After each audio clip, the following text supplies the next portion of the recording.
3 halaman. Pada hari Selasa tanggal 21 Pesan Sidang KPI 2023 berjalan bersama menuju Indonesia damai. Tanjung Lampung. Lampung. Kami para uskup Konferensi Wali Gereja Indonesia menyelenggarakan sidang tahunan pada tanggal 7 sampai 14 November 2023 di Jakarta.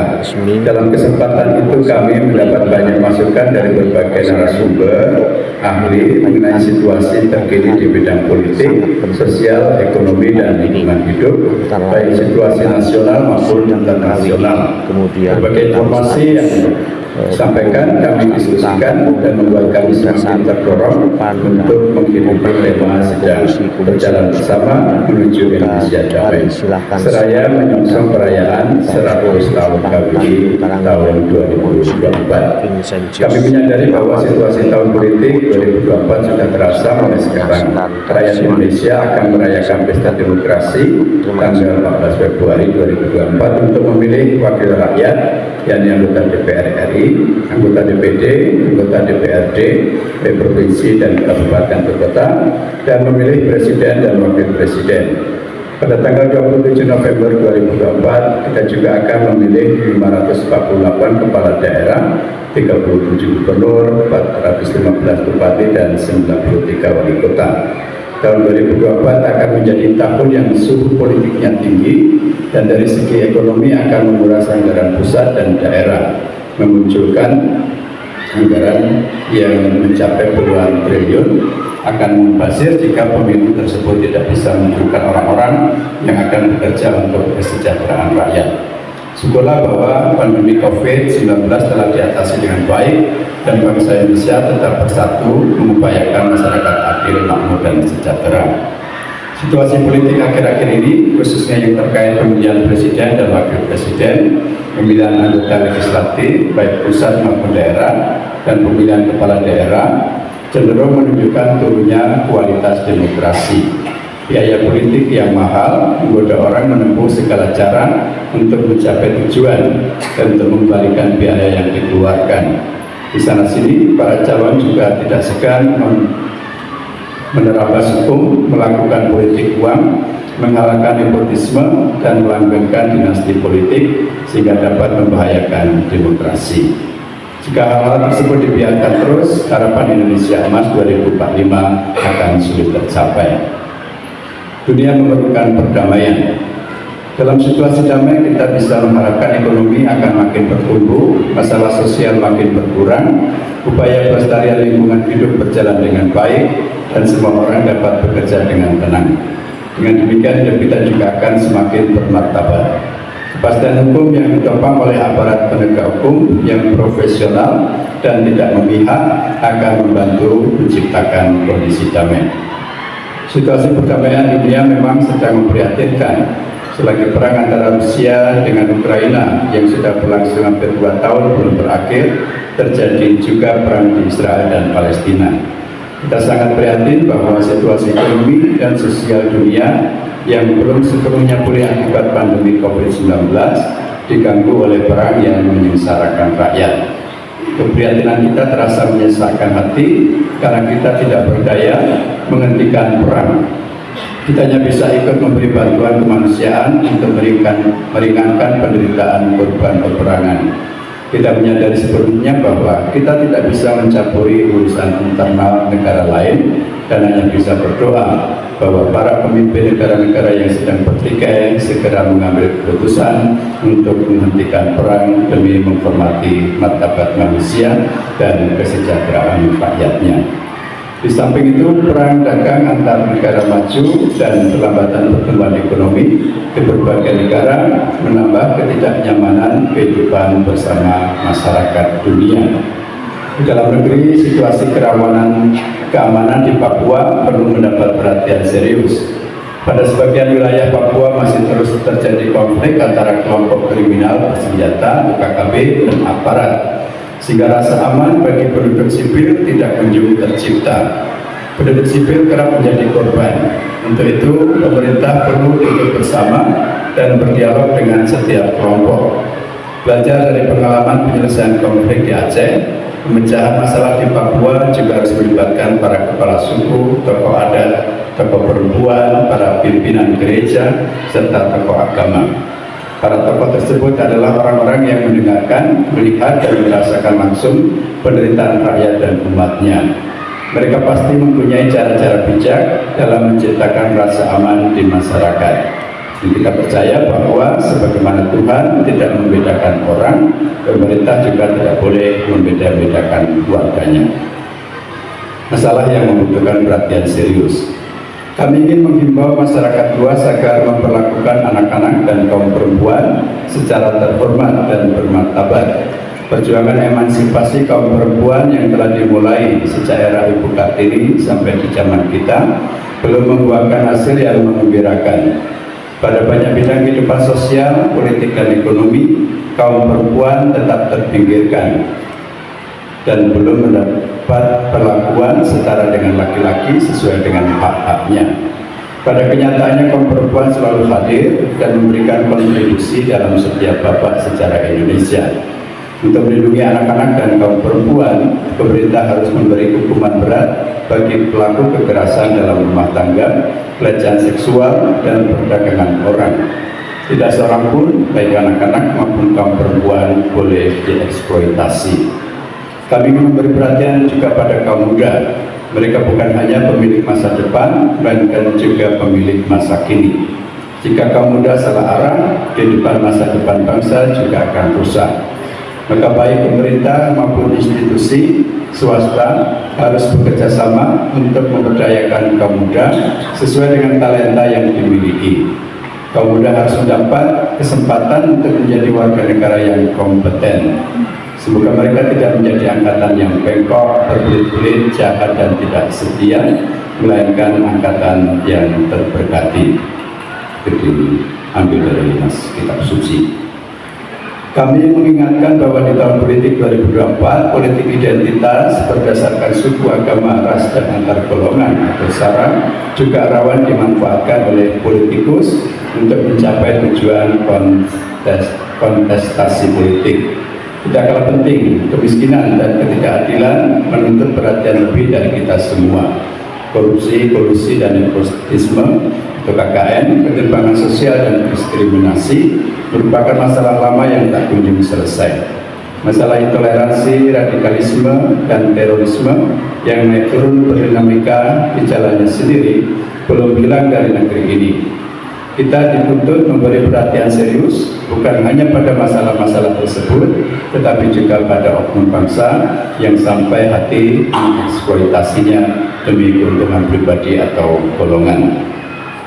Pemanasan bumi, pergundulan hutan, dan perubahan iklim adalah permasalahan lain yang menyangkut lingkungan hidup yang sekarang maupun ke depan juga akan semakin menantang. Kita diingatkan untuk terus mengimplementasikan ensiklik Paus Fransiskus, yakni Laudato Si, terpujilah Engkau, dan ditegaskan oleh lebih serius lagi dalam seruan apostolik Laudate Deum, pujilah Allah, tahun 2023. Kami mengapresiasi berbagai lembaga yang melakukan gerakan penanaman pohon, pertanian dengan pupuk organik, dan pengelolaan sampah dengan baik. Oleh karena itu, kami menghimbau pemerintah dan masyarakat bekerja sama mewujudkan bumi sebagai rumah kita bersama. Perubahan demokrasi juga perlu disikapi dengan bijaksana. Penduduk usia produktif akan lebih banyak dibandingkan masyarakat yang belum atau tidak produktif. Bonus demografi perlu diwaspadai agar tidak sampai menimbulkan penyakit sosial. Jumlah usia produktif yang lebih banyak berpotensi mengubah gaya hidup masyarakat menjadi konsumtif dan hedonis. Pesatnya perkembangan digital di berbagai bidang saat ini juga mempengaruhi gaya hidup masyarakat. Menuju Indonesia Emas. Pemerintah telah mencanangkan Indonesia Emas 2045 sebagai tujuan perayaan 100 tahun kemerdekaan. Di tahun tersebut negeri kita diharapkan sudah maju dan unggul. Indonesia Emas menyemangati sekaligus mengingatkan kita untuk melakukan berbagai upaya mewujudkannya. Kami mendukung pemerintah Republik Indonesia yang mengajak kita semua untuk berlari mengejar kemajuan serta pada saat yang sama menembus berbagai rintangan yang bisa menghambat atau bahkan menghentikan gerak kencang kita sebagai masyarakat, bangsa, dan negara. Kami Paroskop dan umat Katolik Indonesia bersama dengan barisan besar komponen bangsa menginginkan terwujud dan terpeliharanya kedamaian demi tercapainya Indonesia Emas. Kami juga dengan sepenuh hati berupaya ikut serta melakukan berbagai hal yang perlu untuk mengurangi atau meniadakan hambatan-hambatan tersebut.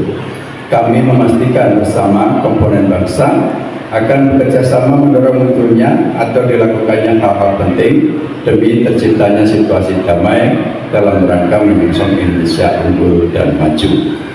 Kami mendorong umat terlibat aktif untuk melahirkan para pemimpin baru yang memegang teguh Pancasila dan Undang-Undang Dasar 1945, menghormati kebinekaan, memiliki integritas, mengutamakan kepentingan nasional di atas kepentingan pribadi atau golongan, mempunyai keberpihakan kepada kaum kecil, lemah, miskin, tersingkir, dan difabel, memiliki rekam jejak yang terpuji, menjunjung tinggi martabat manusia, dan menjaga keutuhan alam ciptaan.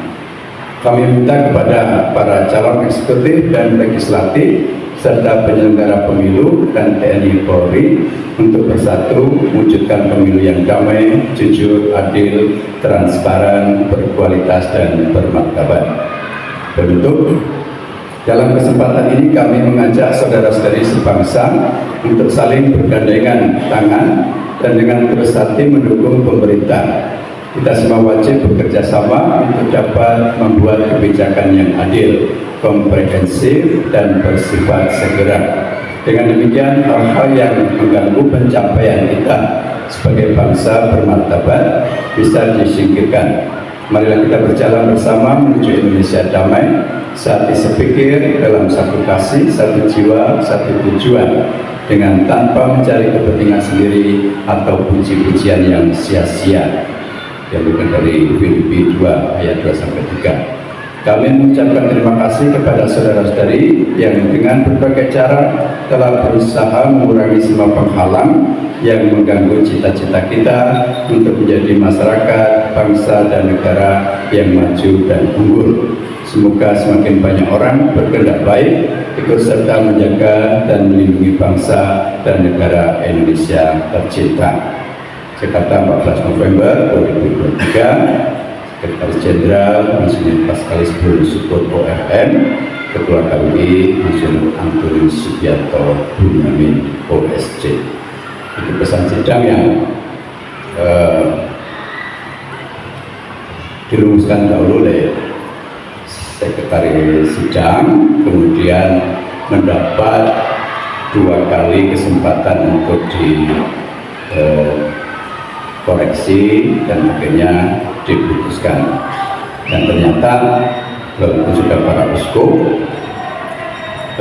ketika ada kesempatan untuk mengoreksi teks semacam ini juga kadang-kadang harus bersih tegang lehernya.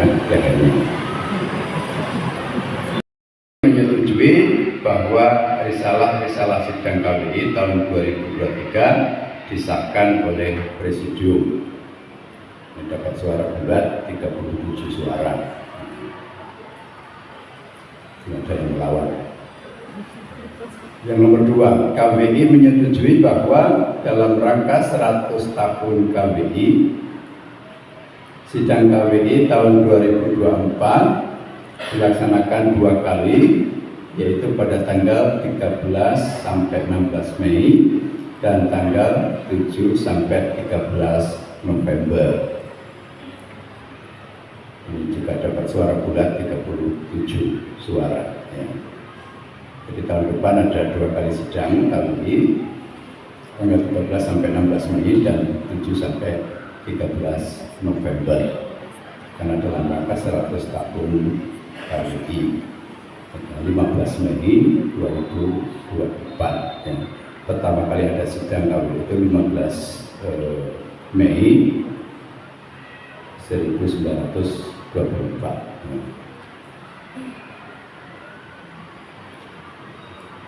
Yang ketiga, KBI menyetujui bahwa dalam rangka perayaan 100 tahun KBI, masing-masing keuskupan menyelenggarakan hari studi baik daring maupun luring dengan jadwal yang diatur oleh panitia 100 tahun KBI dengan persetujuan dari masing-masing keuskupan. Dari keputusan itu lalu diambil suara 37 suara bulat setuju.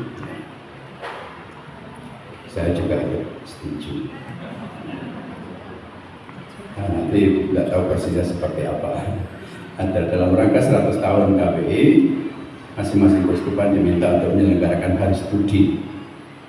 Nah, nanti kita akan coba lihat. Saya kira akan baik sekali kalau misalnya dalam studi itu ada tokoh-tokoh sejarawan yang ada di keuskupan kita untuk mencoba menggambarkan sejarah gereja di keuskupan Tanjung Karang. Syukur-syukur bisa mengumpulkan orang-orang yang pernah menjadi perintis dari stasi atau paroki-paroki yang ada di keuskupan kita. Kemarin saya mau usul, tapi karena memang ada pesan jangan banyak ngomong, tidak jadi. Saya mau usul supaya karena ini dalam rangka 100 tahun KBI, tetapi juga dalam rangka tahun politik,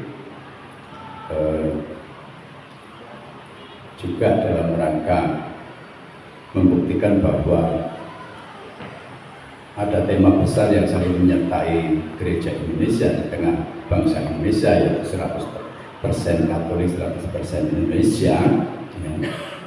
Dan selama ini saya yakin kita juga setuju, juga banyak yang namanya wacana-wacana, kemudian pemahaman-pemahaman tentang arti dari 100% Katolik dan 100% Indonesia itu.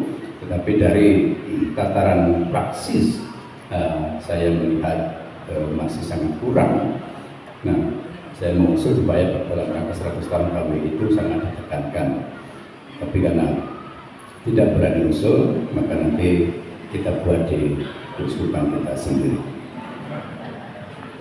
Lalu yang nomor 4, KBI menyetujui bahwa Sidang Agung Gereja Katolik Indonesia atau SAKI ya, diselenggarakan pada tahun 2025.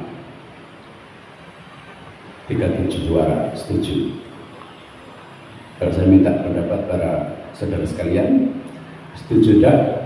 Sidang Agung Gereja Katolik Indonesia dilaksanakan tahun 2025? Setuju. Ya seperti ini caranya. Tanpa memikirkan bagaimana nanti dilaksanakan, pokoknya setuju. Ya. Keputusan kelima, KBI menyetujui bahwa Jambore Nasional KKI Karya Kepausan Indonesia tahun 2028 dilaksanakan di Keuskupan Agung Makassar. Ya, setuju ya. Juga semua uskup setuju. Keuskupan Agung Makassar yang kemarin ragu-ragu. Ya, nggak bisa membayangkan Jambore Nasional gitu. Tapi setelah dipanas-panasi, akhirnya setuju. Keenam, KBI menyetujui bahwa Indonesian Youth Day keempat dilaksanakan di Keuskupan Manokwari Sorong. Kita ada dua pilihan, tahun 2027 atau tahun 2029.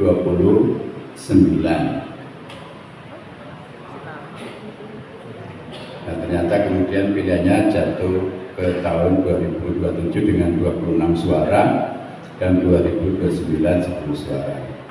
Setelah dilihat lagi ternyata 2029 itu juga ada pemilu ya. Dan nanti siap-siap ini Komisi Kepemudaan tahun 2027 ya. Ada IYD di Manokwari Sorong. Ketujuh, KWI menyetujui bahwa tata cara pengelolaan dan pemanfaatan gedung KWI setelah diresmikan pada tanggal 15 Mei nanti 2024 diputuskan oleh Presidium. Nah, jadi ceritanya itu sudah ada gedung KWI yang baru di Jalan Jogmutia nomor 10, itu 9 lantai begitu. Setelah melihat gedungnya yang bagus, tapi kemudian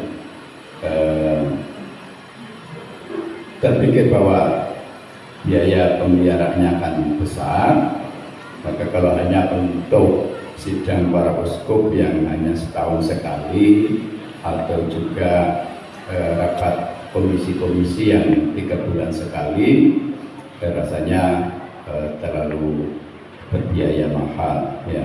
Karena itu kemudian diusulkan untuk dikelola dan dimanfaatkan juga untuk hal-hal yang lain. Kalau ada orang yang memakai, para suster yang mau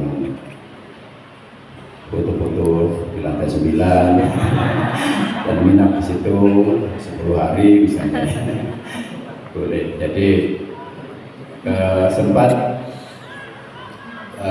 ada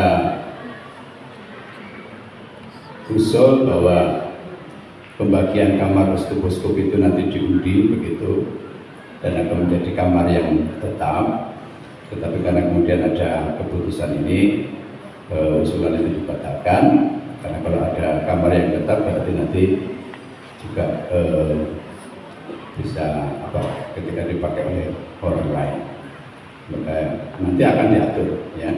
Jadi kita tidak usah berpikir ya, repot-repot membantu, biar diputuskan oleh Presidium dan semua uskup setuju begitu. Keputusan ke-8, KWI menyetujui bahwa untuk memanfaatkan fasilitas gedung KWI, semua rapat pleno nasional yang menjadi tanggung jawab KRSJ, ini lupa saya ini, dilaksanakan di gedung KWI, kecuali karena alasan berat mendapat izin dari Presidium untuk dilaksanakan di tempat lain. Selama ini karena gedung KWI belum memadai ketika jumlah peserta rapat itu banyak, maka diizinkan misalnya rapatnya di Semarang atau di Bandung, ya, di Wisma Sanjaya Munthilan misalnya, yang bisa menampung banyak orang. Tetapi setelah ada gedung baru ini, 35 suara setuju bahwa nanti setiap pertemuan nasional dilaksanakan di gedung KWI yang baru. Tetapi kalau ada alasan berat ingin di tempat lain, Presidium KWI yang akan memutuskan. 35 suara setuju, tidak setuju 1 suara, abstain 1 suara. Keputusan 9, KWI menyetujui bahwa kolekte wajib seluruhnya untuk pelayanan pastoral konferensi Wali Gereja Indonesia mulai tahun 2024, yaitu dilaksanakan pada minggu pertama Februari. Kemudian usulan kedua, minggu terakhir sebelum Rabu Abu. Dan ini ternyata ada usulan, walaupun sudah ada DSAK ya, dan sosial antar keuskupan, itu kemarin saya tanyakan apakah hanya dalam rangka 100 tahun KWI, tapi ternyata tidak.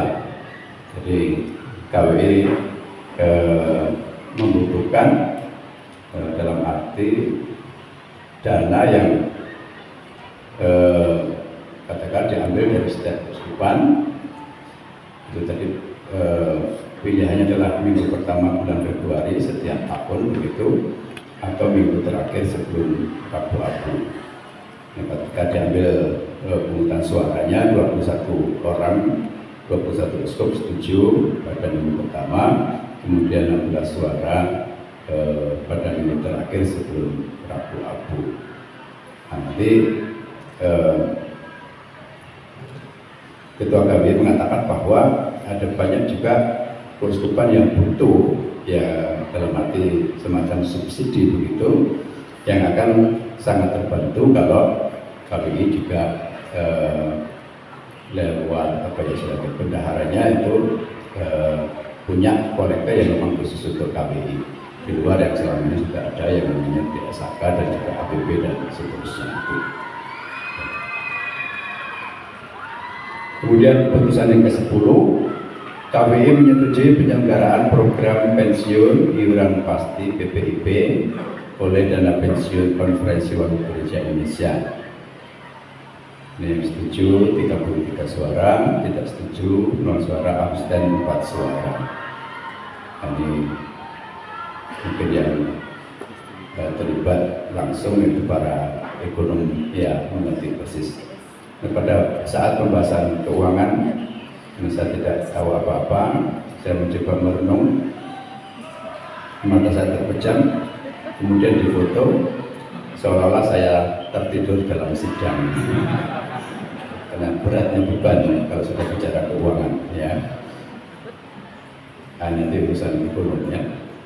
Kemudian keputusan terakhir 11, KBI menyetujui penyelenggaraan program pensiun iuran pasti, maka program pensiun manfaat pasti oleh dana pensiun Konferensi Wali Gereja Indonesia itu pertama hanya mengelola peserta pasif pensiunan, kemudian hanya mengelola peserta pasif dan aktif, ya. Tidak terlalu penting. Terus yang tidak setuju 32 suara, yang setuju 21 suara. Saya tidak ngerti persisnya, nanti biar ekonom yang bertanggung jawab. Itu yang kedua dari keputusan sidang KBI.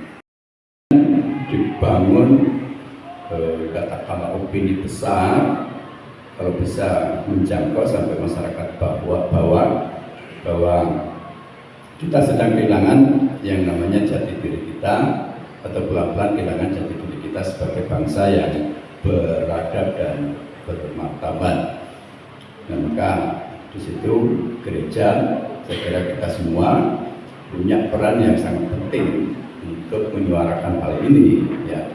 Entah nanti dalam setiap komentar, juga kalau ada yang suka menulis, itu mengingatkan kembali ya jati diri kita sebagai orang yang ingin membangun negara dan bangsa yang beradab dan bermartabat, dengan mengangkat kembali nilai-nilai luhur budaya bangsa kita, tapi juga mengingatkan terutama bahwa pengikat kesatuan kita selama ini adalah ideologi Pancasila, ya. Itu saya kira menjadi catatan yang sangat penting. Harus terus menyuarakan yang namanya pengikat kesatuan kita adalah ideologi Pancasila, yang barangkali memang sudah jarang kita pelajari, entah itu secara formal di sekolah maupun secara informal diingatkan kembali di tengah masyarakat. Nah, seperti kata Romo Manyish, kalau itu tidak ditekankan, ya akan menjadi masuk akal bahwa ada sekelompok orang yang nanti ingin menawarkan ideologi yang lain sebagai pengganti Pancasila, ya. Itu. Lalu kemudian yang terakhir itu ada masukan of the secret begitu dari Pak Gus Mere dan juga dari Gus Islam Bahrawi, ya. Artinya di tengah sidang itu ada Pak Gus Mere dan Gus Islam Bahrawi yang menyampaikan sesuatu, ya. Nah, potensi perpecahan bangsa dan masyarakat, terjadinya polarisasi di tengah masyarakat itu sesuatu yang sudah nyata terjadi. Lalu juga ada informasinya tentang kekuatan neo orde baru yang barangkali akan datang, atau kekuatan itu akan muncul kembali dengan bisa jadi sangat besar, dan itu berbahaya untuk demokrasi yang sedang kita jalani di Indonesia. Ya. Sampai yang aktif untuk mengikuti dinamika perpolitikan bisa melihat hal itu. Nah, memang kepada mereka, Pak Krismiri dan juga Islam Barawi, kemudian di hari terakhir itu ada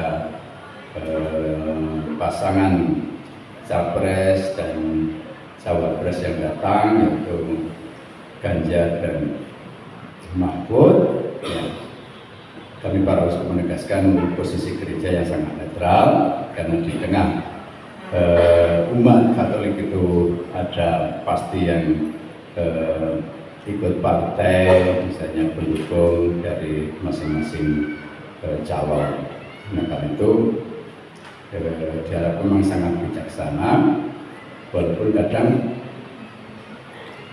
ya tidak bisa disembunyikan, karena kemudian harus ada foto-foto yang dalam waktu singkat kemudian tersebar luas ke seluruh Indonesia bahwa ada capres cawapres yang foto bersama dengan para uskup di sidang KUI. Memang dalam wawancara baik Monsinyur Harun maupun Ketua KUI mengatakan, ya kami sudah menawarkan kepada pasangan yang lain juga untuk datang, tapi barangkali nanti kalau datangnya setelah sidang, ya tidak akan bertemu dengan semua uskup seperti pada waktu sidang ini. Juga ketika Pak Ganjar mampir ke Kemuning pada saat itu, prinsipnya juga sama, ya, kalau calon lain datang juga akan saya terima dengan senang hati, karena bisa saling berkenalan dan kemudian bisa berdialog untuk melihat kondisi bangsa dan negara pada saat ini. Bangsa ini materi dari Romo Hariat Moko SJ, ya ini ringkasannya saja. Saya kira ini sangat baik, nanti kalau ingin membaca lebih lengkap bisa diminta kepada Romo Hariat untuk difotokopi. Ya. 3 masalah yang membuat bangsa di era pasca kebenaran. Ini kondisi ini artinya tidak hanya di Indonesia sebetulnya, tapi di seluruh dunia. Ada satu masa yang namanya post-truth, ya, pasca kebenaran, artinya sudah melewati yang namanya kebenaran. Yang pertama adalah lemahnya partisipasi mendorong pemberdayaan warga negara kompeten. Ini lemahnya partisipasi yang mendorong pemberdayaan warga negara kompeten. Itu jadinya adalah seharusnya adalah kerja pro bono untuk kebaikan dan kartu pelaporan warga negara. Kemudian metode perwujudan nilai-nilai Pancasila dalam kesehatan yang diingatkan lagi, karena kalau sampai yang namanya partisipasi yang untuk mendorong pemberdayaan warga negara kompeten itu tidak ada, nah orang sudah tidak berpikir lagi tentang hal-hal yang baik ya di Indonesia. Kemudian ada yang namanya korupsi kartel elit, ya itu juga mungkin ada opini yang mengatakan itu ya eranya Pak Jokowi ini luar biasa dalam pembangunan segala macam, tetapi juga korupsi justru besar-besaran. Nanti ada macam-macam analisa, misalnya justru ketika ada orang yang baik yang ingin berbakti kepada negara, ada orang-orang baik yang berlindung di bawahnya, memanfaatkan situasi itu untuk kepentingan diri sendiri. Ya. Dalam konsentrasi misalnya pemerintah untuk membangun negara, ada banyak orang yang kemudian justru berlomba-lomba untuk korupsi. Nah, seperti sesuatu yang dikatakan kejahatan menyertai kebaikan yang sedang berlangsung. Ya. Kemudian kesenjangan sosial ekonomi, ya. Dan itu memang dari dahulu, tetapi itu yang katakanlah menjadi poin yang jarang tersentuh, ya, kesenjangan sosial ekonomi. Nah, di sini sebetulnya saya yang tadi juga saya ingin usulkan nanti dalam tahun politik kita dan kaderisasi pendidikan kaderisasi itu yang tadi saya katakan, jangan sampai hanya pada pemahaman dan wacana, tetapi bagaimana nanti kita sebagai gereja di Keuskupan dan di Provinsi Lampung ini bisa berdaya guna. Jadi ada tataran praksis yang harus kita buktikan sebagai program-program yang nyata. Itu nanti saya coba bahas dalam bagian tentang bagaimana kita masuk di tahun Ardas yang ke-7, ya. Saya kira itu saja yang dari KBI. Nanti kalau mau lengkap bisa diminta, map ini difotokopi semua, banyak sekali berkasnya. Saya sendiri sudah capek membaca karena memang sidangnya panjang, ya, hampir 5 hari penuh. Ibu, kaum muda, kaum remaja, anak-anak, para imam dan biarawan-biarawati di Keuskupan Tanjung Karang. Dalam surat kepala yang pertama ini, kiranya baik jika saya tuliskan visi dan arah dasar pastoral keuskupan kita untuk mengingatkan kembali gerak utama kita sebagai gereja sinodal, yakni Gereja Keuskupan Tanjung Karang menjadi terang dan garam dunia bersama Kristus sang jalan, kebenaran dan kehidupan, yang adalah sakramen keselamatan bagi semua orang. Tema ini menjadi tema Ardas di Keuskupan Agung Palembang juga, karena ini punya Monsinyur Harun, ya. Visi ini adalah visi abadi gereja, maka kita sudah berada di rel yang benar untuk menjalankan reksa pastoral kita. Yang kita butuhkan saat ini adalah aksi nyata yang terus-menerus melalui misi dan agenda dalam Ardas kita. Kita sedang berada di penghujung tahun ke-6, yaitu tahun devosional dari 10 tahun gerak pastoral kita, dan kita akan segera masuk ke tahun yang ke-7. Di tahun devosional kita telah berusaha sekuat tenaga, kalau benar demikian, ya, agar aneka ragam devosi yang ada menjadi devosi seluruh umat. Devosi seluruh umat berarti juga devosi gereja. Kita melihat apa yang sudah kita kerjakan selama setahun ini memang masih sangat terbatas, namun itu adalah permulaan yang baik yang harus kita kembangkan secara terus-menerus di masa-masa yang akan datang. Terima kasih kepada para pastor paroki yang telah berusaha membangkitkan semangat berdevosi kepada umat, dan terima kasih kepada paduan seluruh kelompok devosional yang telah memfasilitasi acara puncak tahun devosional. Boleh dikasih tepuk tangan. Dalam waktu 1 bulan di bawah asuhan, ini menjadi anak asuh dari Romo Anggoro, ya, bisa membuat puncak tahun devosional yang saya kira mengharumkan banyak orang. Memaknai tahun ke-7 dari Ardas. Tahun ke-7 kita namai sebagai tahun pendidikan cinta budaya dan kaderisasi politik cinta tanah air. Dalam flyer-flyer yang disebarkan di paroki-paroki barangkali tidak persis seperti itu, tetapi ini yang saya ambil dari buku, ya, buku Ardas.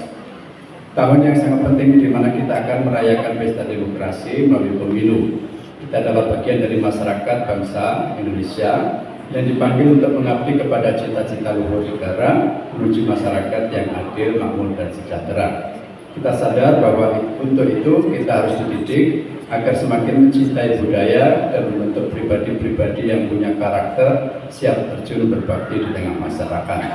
Dan bersama dengan pemerintah negara dan orang yang berkehendak baik, kita harus terlibat aktif membangun bangsa yang beradab dan berbudaya.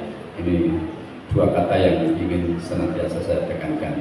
Dalam semangat solidaritas dan gotong royong, dan serta rasa persatuan serta persaudaraan yang sejati.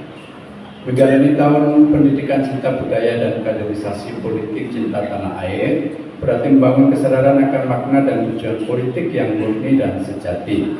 Ini adalah panggilan untuk mengembalikan roh dan arti politik dalam hakikatnya yang benar, yakni upaya dan sarana untuk tercapainya cita-cita luhur bangsa, yakni kesejahteraan umum. Cita-cita itu tercantum dalam UUD 45 dan Dasar Negara Pancasila yang menjadi sumber hukum dan peraturan di negara kita. Jam 12. Itu tercantum dalam UUD 1945 dan Dasar Negara Pancasila yang menjadi sumber hukum dan peraturan di negara kita. Cita-cita untuk Bonum Commune ini harus terpatri kuat dalam benak kita, sebab itu adalah tugas kita juga. Ini yang juga ingin saya tekankan ketika saya di awal sambutan ketika tabisan juga mengatakan bahwa gereja ada untuk kesejahteraan umum. Di Gereja Katolik Keuskupan Tanjung Karang ada untuk kesejahteraan masyarakat Lampung, Provinsi Lampung. Ini pasti sudah ada yang di tingkat barangkali lingkungan dan seterusnya melaksanakan fungsi ini, tetapi akan sangat baik ketika di tahun ke-7 atas kita semakin membuktikan bahwa memang kita ada untuk kesejahteraan masyarakat Lampung. Dalam penjelasan dari buku Arah Dasar Pastoral Keuskupan kita, tujuan untuk mencintai budaya adalah untuk menghaluskan jiwa, budi dan rasa agar kita tidak tercerabut dari akar nilai-nilai luhur bangsa. Kita diminta untuk terus menggali setiap kearifan lokal yang pasti akan memperkaya kemanusiaan kita dalam berbangsa dan bernegara. Para pendiri bangsa kita telah dengan luar biasa menggali nilai-nilai luhur itu menjadi fondasi dari falsafah bangsa yang akhirnya dikristalisasikan ke dalam 4 pilar kebangsaan, yakni Pancasila, UUD 1945, Bhinneka Tunggal Ika, dan NKRI. Kita bersyukur karena 4 pilar kebangsaan ini membuat bangsa kita tetap bersatu dan negara kita tetap kokoh berdiri. Namun kita sadari bahwa kesejahteraan bersama kita belum tercapai. Lalu di mana posisi kita? Kita patut bersyukur bahwa sebagai orang Katolik kita sudah diarahkan oleh gereja untuk selalu bisa mengambil peran dan posisi kita dalam dan di tengah masyarakat di negara dimanapun kita berada. Dalam konteks kita di Indonesia, secara ringkas dapat disimpulkan bahwa kita telah mengalami 3 perubahan cara pandang tentang keberadaan gereja Katolik di Indonesia. Pada masa untuk memperjuangkan kemerdekaan, kita diajak menghidupi semboyan 100% Katolik, 100% patriotik. Pada masa awal kemerdekaan, melalui Monsinyur Sugio Pranoto menjadi 100% Katolik, 100% Indonesia. Dan saat ini sebagai hasil refleksi lebih lanjut, kita berani mengatakan Katolik sejati, Indonesia sejati. Maknanya tetap sama, Gereja Katolik ada untuk kesejahteraan umum dan kita para anggotanya berjuang untuk itu. Pro Ecclesia et Patria, dengan prinsip pada saat kita menjadi Katolik yang sejati, otomatis kita menjadi warga Indonesia yang sejati. Ketika kita menjadi orang Katolik yang benar, berarti kita menjadi warga negara yang benar, yang mendukung sepenuhnya tercapainya cita-cita bangsa itu. Ungkapan dan wujud iman. Bagi kita orang Katolik, iman itu harus kita ungkapkan dan kita wujudkan. Ungkapan iman adalah gerak internal gereja, dan perwujudan iman adalah gerak eksternalnya. Ungkapan iman kita laksanakan dalam pilar katekese, liturgi, dan koinonia. Sedangkan wujud iman kita buktikan melalui pilar diakonia dan margeria. Keduanya menjadi satu kesatuan yang tak terpisahkan, membentuk kemampuan kita untuk melaksanakan fungsi hakiki menjadi garam dan terang dunia, menjadi sakramen keselamatan bagi semua orang. Dalam pilar diakonia, iman kita haruslah menjadi praksis dan aksi konkret. Iman tanpa perbuatan adalah mati, demikian kata Rasul Yakobus. Maka iman harus dipahami sebagai sesuatu yang memiliki dampak sosial. Beriman berarti punya kepedulian dan proaktif terhadap upaya-upaya membangun kesejahteraan masyarakat. Iman sebagai praksis berarti melaksanakan apa yang dituntut oleh Matius bab 25 ayat 31 sampai 46, yakni karya-karya belas kasih jasmani, memberi makan pada orang yang lapar, memberi minum orang yang haus, dan seterusnya, selaras dengan berikut tentang pengadilan terakhir. Dan itulah inti dari hukum kasih yang dikehendaki oleh Allah. Cara pandang atau paradigma baru. Dalam hal ini dibutuhkan perubahan pola pikir dan cara pandang yang baru yang didukung dengan katekese umat bidang politik. Keterlibatan dilakukan karena kita ingin menghadirkan habitus baru dalam bidang politik, dan pilihan itu diambil berdasarkan kesadaran sendiri akan tanggung jawab sebagai warga negara yang tumbuh karena penghayatan iman Katolik yang kian mendalam, yang berpihak selalu pada kebaikan umum. Dengan catatan, hierarki gereja tidak boleh berpolitik praktis, juga barang religius dan lembaga hidup bakti, namun awam justru sangat dianjurkan, tapi tidak atas nama kepentingan primordial gereja, sebaliknya atas nama kepentingan masyarakat. Untuk itu di keuskupan kita, bahan pertemuan lingkungan selama masa Advent menjadi kesempatan untuk menawarkan perubahan cara pandang itu. Peran umat beriman dalam bidang politik dinyatakan dengan meningkatnya rasa tanggung jawab dan kecintaan terhadap bangsa dan negara. Keterlibatan umat Katolik diharapkan semakin banyak sehingga dapat mempengaruhi sistem politik dan pengambilan kebijakan publik, serta munculnya kader-kader politik yang berkualitas di antara umat sendiri. Di samping peran-peran sosial dan pemberdayaan yang tak kalah pentingnya, baik melalui lembaga sosial kita maupun melalui profesi kita masing-masing. Penetapan tema bahan katekesi masa Advent, akhirnya kita akan mencoba memaknai misteri inkarnasi Yesus Kristus dalam kacamata tata keselamatan dunia, terutama melalui gerakan pendidikan cinta budaya dan kaderisasi politik cinta tanah air. Maka saya menganjurkan Komisi Pengembangan Iman bekerjasama dengan Kerawang dan Komisi Kepemudaan untuk mempersiapkan bahan pertemuan lingkungan dengan usulan tema-tema sebagai berikut. Yang pertama, dengan terang inkarnasi, gereja mencintai dan melestarikan budaya. Dua, dengan terang inkarnasi, gereja mencintai tanah air Indonesia. Ketiga, dengan terang inkarnasi, gereja membangun masyarakat yang beradab. Keempat, dengan terang inkarnasi, gereja mengembangkan persaudaraan yang sejati. Sekian dan selamat, doa dan berkah. Bandar Lampung 5 Oktober 2023. Praktis, yang pertama, seperti di pengantar tadi, hari ini saya mempromulgasikan statuta yang artinya hari ini juga saya tetapkan pada tanggal 21 November 2023, ya. Tetapi statusnya dari statuta ini adalah ad experimentum, dan saya beri waktu 5 tahun ke depan, artinya sampai 2028 atau 2027, karena 2028 kita akan mengadakan berpaskular yang keempat, ya.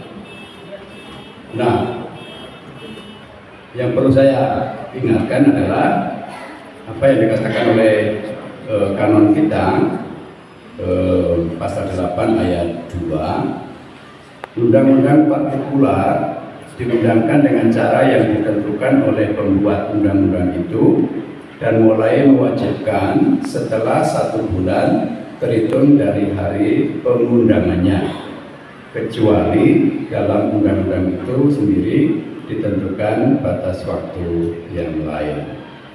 Ya, karena saya menggunakan kuasa plenial tadi, ya tidak persis menuruti KHK ini, karena boleh saya katakan mulai hari ini juga sudah diberlakukan, ya.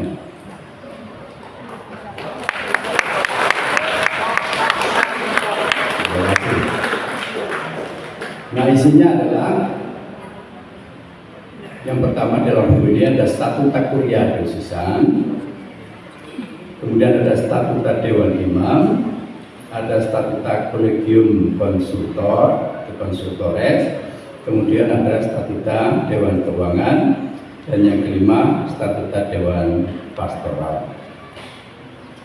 Ini mudah-mudahan tidak ada kontradiksi dan tumpang tindih ya, karena memang saya tidak punya waktu yang cukup untuk mengoreksi dan katakanlah mengedit dalam arti bisa langsung terekam di sini dan tidak ada katakanlah kontradiksi sedikit pun ya.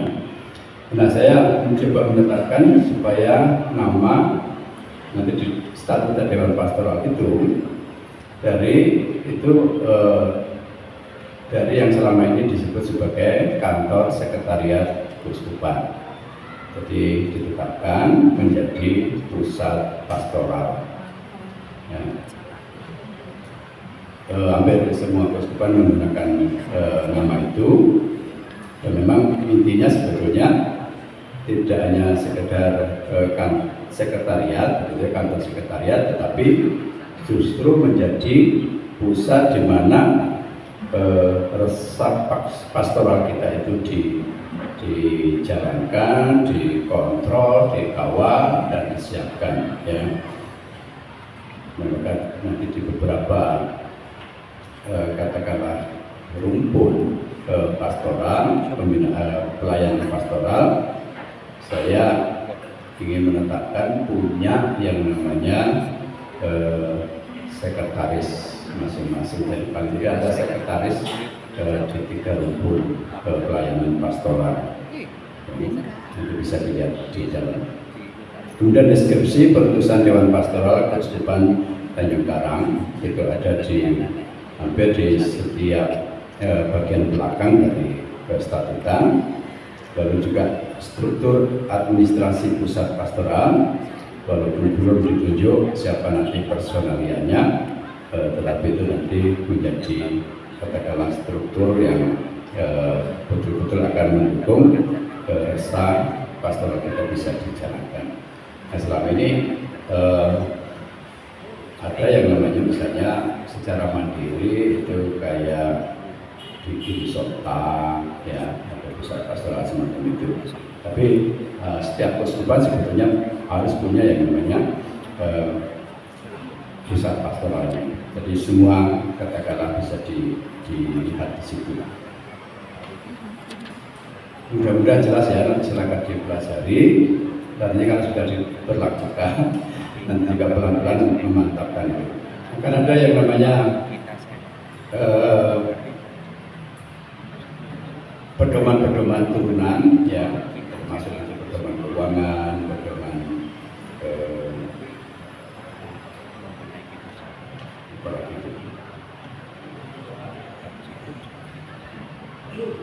masih ada 5 ya, 5 itu juga sudah saya koreksi semua.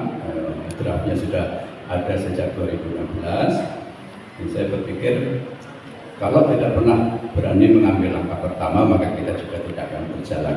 Maka walaupun langkah pertama tertatih-tatih, mudah-mudahan nanti bisa kita seterusnya berjalan dengan baik ya. Jelas ya kira-kira? Nah, padahal belum dibaca.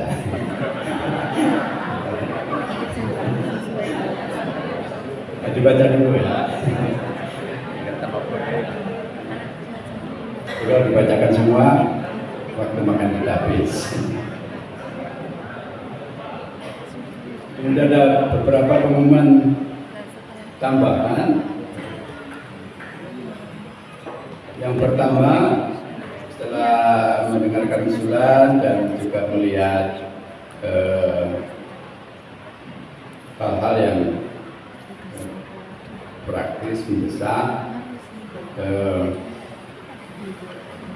kantor sekretariat Keuskupan lantai bawah akan menjadi kantor Yayasan Xaverius Tanjung Karang per Januari 2024 ya.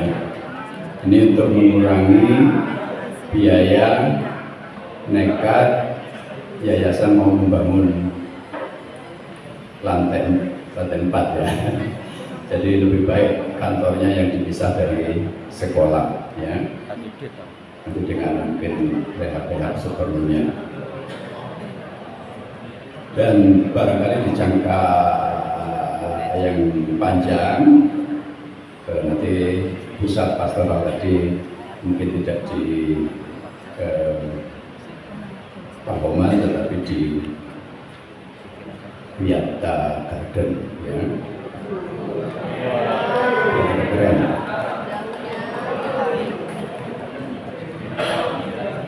Kemudian tadi ya beberapa pedoman sedang diproses, pedoman DPP, pedoman hidup dan pastoral imam, pedoman karyawan paroki dan keuskupan, pedoman kepengurusan tanah keuskupan, pedoman keuangan paroki dan keuskupan, pedoman tribunal keuskupan, dan mau saya tambah lagi pedoman untuk pemekaran unit pastoral dan paroki, itu sedang disusun, ya. Jadi yang sudah berpikir ingin memekarkan paroki tunggu dulu, ya. Pedomannya sedang dibuat.